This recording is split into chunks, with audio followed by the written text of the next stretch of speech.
સુરેન્દ્રનગરના Limbdi national highway પર આવેલ ઓનેસ્ટ હોટલના સંચાલકોની ખુલ્લેઆમ દાદાગીરી। ઓનેસ્ટ હોટલનો વિડીયો સામે આવ્યો, જેમાં સંચાલકો ગ્રાહકો સાથે ગેરવર્તન કરી અપશબ્દો બોલી રહ્યા છે। હોટલમાં આવેલા પાનના ગલ્લા પર ગ્રાહક પાસેથી એમઆરપી કરતા વધુ ભાવ લેવાઈ રહ્યા છે, જેથી બોલાચાલી થઈ હતી। હોટલ પર રહેલ 3 થી 4 અજાણ્યા શખ્સોએ 2 ગ્રાહકોને માર મારી સોનાની ચેન આંચકી લીધી હોવાની ફરિયાદ કરવામાં આવી છે। વધુમાં હોટલના સંચાલકોએ હોટલ પાછળ આવેલ ફાર્મ હાઉસમાં લઈ જઈ મારી નાખવાની ધમકી આપી છે, તેમ ફરિયાદમાં ઉલ્લેખ કરાયો। ત્યારે સંચાલકો અને માર મારનાર લોકો સામે કાયદેસરની કાર્યવાહી થાય તેવી માંગ કરાઈ છે। મોરબી શહેરમાં વર્ષો પહેલા રાજા રજવાડાઓએ બનાવેલા કેસરબાગની હાલત બિસ્માર થઈ ચૂકી છે। બગીચાઓમાં રમતગમતના સાધનોના બેસવાની જગ્યા વ્યવસ્થિત પણ જોવા નથી મળતી। ઓવરબ્રિજ બનાવવા માટે જમીન કપાતા થતા રાઇડ્સ રાખવાની જગ્યા કપાઈ ગઈ છે। બાળકોને રમવાના સાધનો ભંગારની જેમ ઢગલો કરીને ખૂણામાં મૂકી દેવાય છે। બેસવાના વાંકડાઓ મોટા ઘાસ વચ્ચે સંતાઈ ગયા છે, એટલે હવે બગીચો એટલે માત્ર જ ઝાંખરા અને ગંદકીના પર્યાય બની ગયા છે। તો બગીચાની અંદર આવેલા લાઇબ્રેરીની હાલત પણ અત્યંત બિસ્માર થઈ ગઈ છે। સ્થાનિકોએ બગીચાની વિકાસ માટે માંગ કરી છે। જો કે મહિનામાં કેસરબાગનું સમારકામ નહીં થાય તો ઉગ્ર આંદોલનની સ્થાનિકો અને શહેરના આગેવાનોએ ચીમકી ઉચ્ચારી છે। રાજા મહારાજા દ્વારા બનાવવામાં આવેલો હતો, જો નગરપાલિકા દ્વારા એની પણ જાળવણી કરવામાં આવતી નથી। અત્યારે ફરિયા દેખાય છે, છતના રિનોવેશન થઈ જાય તો એની મજબૂતાઈ થઈ શકે એમ છે। અને 50 થી 70 માણસો આવે છે રોજ વાંચવા, સાંજ સવાર નથી પાણીની સગવડતા। માણસને સિનિયર સિટીઝનને પાણી પીવા જવું તો ઠેઠ બહાર ક્યાંય જવું પડે 2 કિલોમીટર। છોકરા નાના હોય, રવિવારે આવતા હોય, મા બાપને એમ થાય કે છોકરાને જાય રમાડવા, હવે આવે તો છોકરા કેવી જ રમી। જો આ 1 મહિનાની અંદર જો આ બગીચો રિનોવેશન કરવામાં નહીં આવે, બગીચાની અંદર લપસિયા હિંચકા મૂકવામાં જો નહીં આવે તો જનતાને સાથે રાખીને નગરપાલિકાની અંદર મેં આપવાસ ઉપર બેસું। અમરેલીના સાવરકુંડલાના ગ્રામ્ય વિસ્તારમાં શિકારની શોધમાં સિંહના આટાફેરા। ખાંભાથી બગોયા રોડ પર મોડી રાત્રિના ડાલામાં થતા સિંહની લટાર। રોડ પર સિંહ આવી જતા વાહન ચાલક થંભી ગયા હતા। 4 વ્હીલ ચાલક સિંહનો વિડીયો મોબાઈલમાં કેદ કરી ચૂક્યા છે। ખાંભાથી બગોયા રોડ પર સિંહની લટારનો વિડીયો સોશિયલ મીડિયામાં વાયરલ થયો છે। ભાવનગર નજીક દરિયામાં રેસ્ક્યુ ઓપરેશન કરાયું। ભાવનગર ઘોઘા હજીરા રોપેક્સ ફેરી સર્વિસમાં મધદરિયે એક વ્યક્તિ આકસ્મિક રીતે દરિયામાં પડ્યો હતો, જે બાદ યુવકનું ફેરી સર્વિસના રેસ્ક્યુ ટીમે દરિયામાંથી રેસ્ક્યુ કરીને બહાર કાઢ્યો હતો। રેસ્ક્યુ ટીમ દ્વારા દરિયામાંથી રેસ્ક્યુ કરાયાના લાઈવ વિડીયો પણ જોવા મળ્યા છે। ઘોઘાથી ફેરી સર્વિસ હજીરા પહોંચી રહી હતી તે સમયે બન્યો હતો આ બનાવ। રેસ્ક્યુ કરવા માટે મધદરિયે રોપેક્સ ફેરી સર્વિસને ઊભી રાખવી પડી હતી। આ તરફ અગ્નિકાંડ બાદ ફાયર વિભાગમાં થવા જઈ રહી છે સૌથી મોટી ભરતી। ફાયર વિભાગમાં 247 ફાયરમેનની ભરતી માટેની કામગીરી હાથ ધરાઈ છે, જેમાં 2147 જેટલી અરજી આવી છે, જેમાંથી 800 ઉમેદવારો હાજર રહ્યા હતા। દરરોજ 200 જેટલા અરજદારોને બોલાવવામાં આવે છે। અરજદારોને 20 સેકન્ડમાં 100 મીટર દોડ, 150 સેકન્ડમાં 100 મીટર સુધી તરવાનું અને 20 ફૂટ ઊંડા પાણીમાં જઈને તળિયે રહેલી ઈંટ બહાર લાવવાની હોય છે। અત્યાર સુધીની સૌથી મોટી ફાયરની ભરતી છે અને એના માટે લગભગ 50થી વધુ સ્ટાફનું ઓર્ડર કરવામાં આવ્યું છે, જે વિભિન્ન શાખાઓના છે। એમાં સ્વિમિંગ સ્ટાફનું પણ ઓર્ડર કરવામાં આવ્યું છે, ફાયરના સ્ટાફ છે, મેકઅપના સ્ટાફ છે અને અન્ય વિભાગોના સ્ટાફને પણ આમાં કાર્યરત કરવામાં આવ્યા છે। એમાં ઘણા બધા કેમેરાસ પણ અમે રાખ્યા છે, જેથી સંપૂર્ણ પારદર્શિતા સાથે આ પ્રક્રિયાને અમે પૂર્ણ કરી શકીએ। અમદાવાદથી સમાચાર। ગુજરાત યુનિવર્સિટીને ખેલો ઇન્ડિયાનું સેન્ટર આપવા માંગ કરાઈ છે। યુનિવર્સિટીએ કેન્દ્રીય રમતગમત મંત્રીને કરી છે માંગ। 2036 ઓલિમ્પિક માટે ખેલાડીઓ તૈયાર કરવા ખેલો ઇન્ડિયાનું સેન્ટર આપવા માંગ। યુનિવર્સિટીના સ્પોર્ટ્સ કોમ્પ્લેક્સમાં ઓલિમ્પિકને લગતી ગેમ્સ રમવાની વ્યવસ્થા। આટલું મોટું વિશાળ સ્પોર્ટ્સ કોમ્પ્લેક્સ ધરાવતી ગુજરાતની એકમાત્ર યુનિવર્સિટી વર્ષોથી ધૂળ ખાતા સ્પોર્ટ્સ કોમ્પ્લેક્સને ફરી ધમધમતું કરવા પ્રયાસ। વર્ષ 2036 में योजानार ओलम्पिक गेम्स जे छे ते अमदावादमां योजाय ते प्रकारना प्रयास जे छे ते केंद्र सरकारे अत्यारथी ज शरू करी दीधा छे। त्यारे बीजी तरफ गुजरात यूनिवर्सिटीए पण पोतानुं आ स्पोर्ट्स कॉम्प्लेक्स जे छे तेने फरी जीवंत करवाना प्रयास जे छे ते अत्यारथी करी दीधा छे।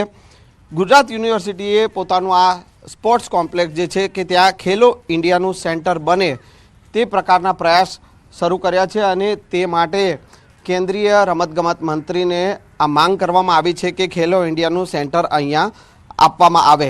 अहींया जे स्पोर्ट्स कॉम्प्लेक्स छे त्यां ओलम्पिक्स ने लगती जे तमाम रमतो जे छे તે દોડની રમત હોય કે પછી ઊંચી કૂદ હોય, લાંબી કૂદ હોય, બરછી ફેંક હોય, ભાલા ફેંક હોય, આ તમામ પ્રકારની જે ઓલિમ્પિક્સને લગતી રમતો જે છે તે અહીંયા ખેલાડીઓને જે છે તે રમવાની સુવિધા થઈ શકે તેમ છે, ખેલાડીઓ અહીંયા તૈયાર થઈ શકે તેમ છે અને તેને લઈને ખેલો ઇન્ડિયાનું સેન્ટર જો અહીંયા આપવામાં આવે તો 2036માં જે ઓલિમ્પિક્સ જે અમદાવાદમાં યોજવાના જે પ્રયાસ થઈ રહ્યા છે તેમાં ખેલાડીઓ તૈયાર થઈ શકે તે પ્રકારની વ્યવસ્થા અહીંયા તૈયાર થાય તેવી તૈયારી જે છે તે ગુજરાત યુનિવર્સિટીએ કરી છે અને તેને લઈને કેન્દ્રીય રમતગમત મંત્રી સામે આ ખેલો ઇન્ડિયાનું સેન્ટર અહીંયા આપવામાં આવે તેવી માંગ કરવામાં આવી છે. કેમેરામેન ખેંગા રાઠોડ સાથે સંજય ટાંક, ન્યૂઝ 18 ગુજરાતી, અમદાવાદ. વડોદરા શહેર ટ્રાફિક પોલીસ બની છે હાઈટેક. ટ્રાફિક પોલીસે હાથથી લખેલ પાવતી બંધ કરી છે. મશીનથી પ્રિન્ટેડ પાવતી આપવાની કરી છે શરૂઆત. શહેર ટ્રાફિક પોલીસને 75 POS મશીન ફાળવાયા છે. મશીનથી નંબર સ્કેન કરવાથી પોલીસને સરળતા રહેશે. નંબર સ્કેન કરતા વાહન ચાલકની આખી કુંડળી નીકળશે. સ્થળ પર જ ઓનલાઈન પેમેન્ટ કરી શકાશે. દંડ ભરવા માટે રોકડ રકમ નથી લેવા, બહાના નહીં ચાલે. પોલીસ POS મશીનથી સ્થળ પર જ ભરવી પડી રહી છે દંડ. પરંતુ POS મશીનની અંદર બીજા ઓપ્શન મળ્યા છે. કાર્ડ સ્વાઇપ કરી શકો છો, ક્રેડિટ કાર્ડ ડેબિટ કાર્ડથી પેમેન્ટ કરી શકો છો, QR કોડથી તમે યુપીઆઈ પેમેન્ટ કરી શકો છો. એટલે જે નાના મોટા પ્રશ્નો જે થતા હતા એ પ્રશ્નોનું સોલ્યુશન થઈ ગયું છે. સમાચારોમાં હાલ રોકાઈશું એક વિરામ માટે. આપ જોડાયેલા હો ગુજરાતની number 1 news channel news 18 Gujarati સાથે.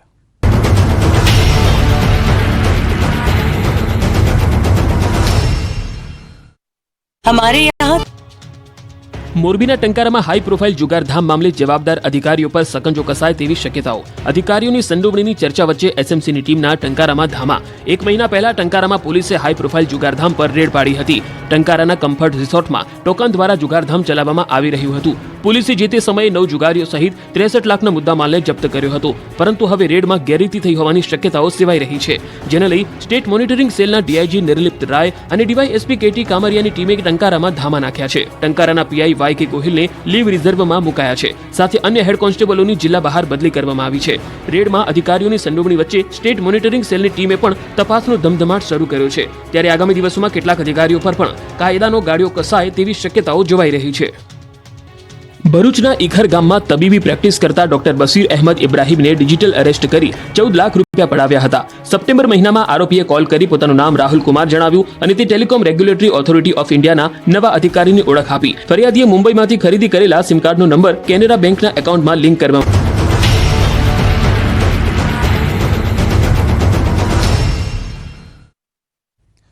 અમદાવાદથી સમાચાર. રિવરફ્રન્ટ વલ્લભ સદન ખાતે શ્રીમદ રાજચંદ્ર મિશન ધરમપુર દ્વારા ત્રિદિવસીય ભવ્ય કાર્યક્રમનું આયોજન કરવામાં આવ્યું છે. શ્રીમદ રાજચંદ્ર મિશન ધરમપુરના સંસ્થાપક પૂજ્ય ગુરુદેવ રાકેશજી વર્ષ 2005થી 2024 એમ 20 વર્ષથી અમદાવાદ ખાતે પધારે છે અને ધર્મયાત્રામાં સહભાગી થાય છે. 20 વર્ષ પૂર્ણ થતાં આ ભવ્ય કાર્યક્રમનું આયોજન કરવામાં આવ્યું છે, જેમાં ધ્યાન, ભક્તિ અને આધ્યાત્મિક પ્રવચન આપવામાં આવી રહ્યું છે. શ્રીમદ રાજચંદ્ર મિશન ધરમપુર દ્વારા સમગ્ર દેશના આવેલા કેન્દ્રો પર આ રીતે કાર્યક્રમ કરવામાં આવે છે. આજે કાર્યક્રમના અંતિમ દિવસે મુખ્યમંત્રી ભૂપેન્દ્ર પટેલ પણ હાજર રહ્યા હતા. પુસ્તકનું નામ જ એવું છે, મોહભંગ. અને મોહભંગ થયા વગર અંતર્મુખ થવું એ કઠિન છે. અને એટલે જ જેટલા વધારે ને વધારે સમય આપણે બધા તો અહીંયા બેઠેલા કેટલી કેવી રીતે અહીંયા આવતા હશે મને ખબર નથી, પણ આપણે જેટલો વધારે સમય મળે એટલો વધારે સમય એમના ચરણોમાં ગાળીએ તો જ આપણું આ મોહભંગ થઈ અને આપણે અંતર્મુખી થઈ શકીએ. કેન્દ્રીય રાજ્યમંત્રી SP બઘેલ દાહોદ જિલ્લાના પ્રવાસે આવ્યા હતા. તેમણે શહેરના હાર્દ સમાન છાપ તળાવની મુલાકાત લીધી હતી. જિલ્લા કલેક્ટર યોગેશ નિરગુડે છાપ તળાવના ઇતિહાસ વિશેની માહિતી મંત્રીને આપી. પૌરાણિક બાવકા શિવ મંદિરમાં પણ કેન્દ્રીય મંત્રીએ દર્શન કર્યા. ઝાયડસ હોસ્પિટલમાં વિવિધ સુવિધાઓ અને સારવાર અંગે માહિતી મેળવી. તો ખરેડીની એકલવ્ય સ્કૂલમાં બાળકો અને સ્કૂલના સ્ટાફ સાથે એજ્યુકેશન અંગેની મહત્વની બાબતોની ચર્ચા કરાઈ. ચાંદવાડા પ્રાકૃતિક ફાર્મ ખાતે પ્રાકૃતિક ખેતીથી પકવેલ શુદ્ધ અને સાત્વિક ભોજનનો સ્વાદ માણ્યો હતો.